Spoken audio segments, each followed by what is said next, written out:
আসসালামু আলাইকুম। হ্যাঁ বন্ধুরা, কেমন আছো? তোমাদের সুস্বাস্থ্য কামনা করছি।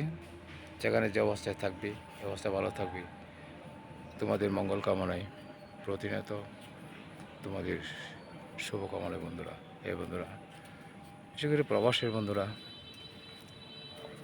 অত্যন্ত পরিশ্রম করে প্রতিনিয়ত তারা নতুন নতুন স্বপ্নে তারা জাগ্রত হয়।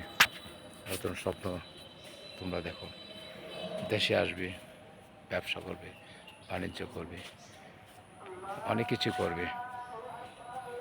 আসলে বাস্তবতা পরে কঠিন।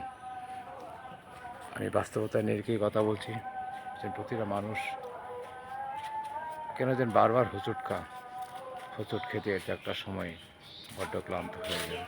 যে ক্লান্তটুকু পরবর্তী সময় খুব বার্ডেন হয়, যে বার্ডেন সময়টা খুব কষ্টদায়ক। শুধু তাই নয়, পরিবার পরিজন, আত্মীয় স্বজন, বন্ধুবান্ধব সবার কাছ থেকে ছিন্ন হয়ে যেতে হয়। মনে হয় এক অজানা এক প্রান্তে বসবাস করছি। তখন হারানো শক্তি বা হারানো স্মৃতিগুলো কখনো আর ফেরত পাওয়া যায় না। শুধু বারবার মনে করিয়ে দিই জীবনে যা করেছি সব ভুল করেছি। আসলেও আগে সতর্ক হওয়া দরকার ছিল বন্ধুরা।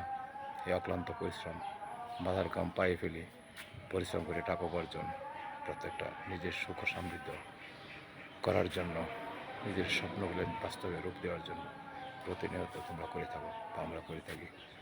আসলে বাস্তবতাটা বড়ই কঠিন। শুধু তাই নয়, সব কিছুর উপরে নিজের বিবেকের উপরে জাগ্রত হই, নিজে প্রতিষ্ঠিত হও, নিজের পায়ে দাঁড়ানোর চেষ্টা করো। নিজে যদি বেঁচে থাকো, হাজার বন্ধু বান্ধবের অভাব হবে না। আর নিজে যদি কিছু না করা যায়, ভাই কিছুই লাভ নেই। সব ভার্চুয়াল, সব ভার্চুয়াল। বিদায়, ভালো থাকবে। এই প্রত্যাশায় তোমাদের সুস্বাস্থ্য কামনা করছি। আগামীতে আবার দেখা হবে। ভালো থেকো। আসসালামু আলাইকুম।